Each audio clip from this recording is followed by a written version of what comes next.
What's a good price to charge a client for a total website overhaul?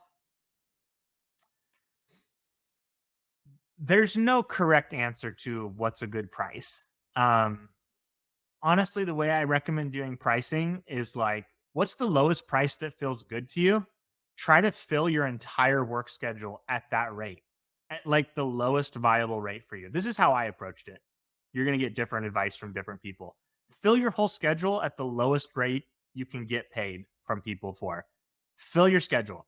Once it's filled, then you start like you keep pitching leads, but now you're pitching them at like 100% more. And then when you get them, you replace the lowest paying clients that you got from the initial filling of the calendar. And the reason I like this is because you're getting more practice, more experience from working on more projects. You're setting up more potential referral threads that are going to come back to you. Um, you are making it really easy to land work by virtue of pricing on the lower side. So it ramps you into the career a lot faster.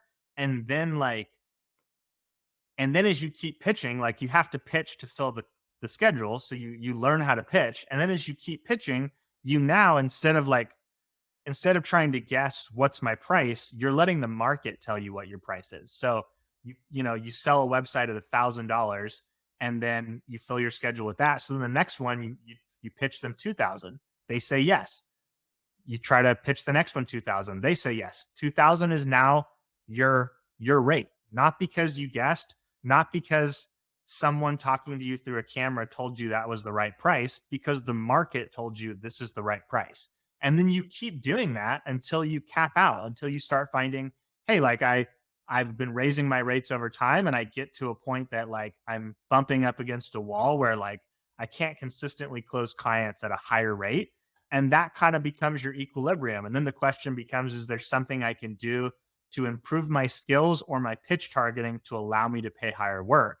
But you're doing all this within the context of steadily growing income rather than creating this like feast and famine cycle where you pick this arbitrary high rate that someone told you you deserve and then you land a client once every 3 months and I think that's kind of where the feast or famine cycle comes from, is people just having this like mentality that like the that some other factor dictates what a good rate is. You can charge whenever you can convince people to pay.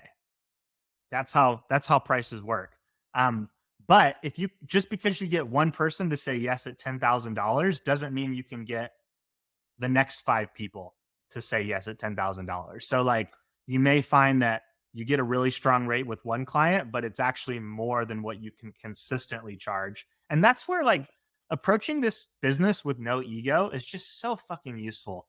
Um, I have so many writers that I've known over the years who charge way more than me and make way less because they're just so locked into like, I deserve this price. Whereas for me, it's like, if my pitching is strong, it lets me raise my rates a little. And then if my pitching drops off or my lead flow drops off, I might have to drop my rates a little. And neither of those makes me feel like my writing is worth any less. It's just very simply what I can convince people to pay at that moment in time.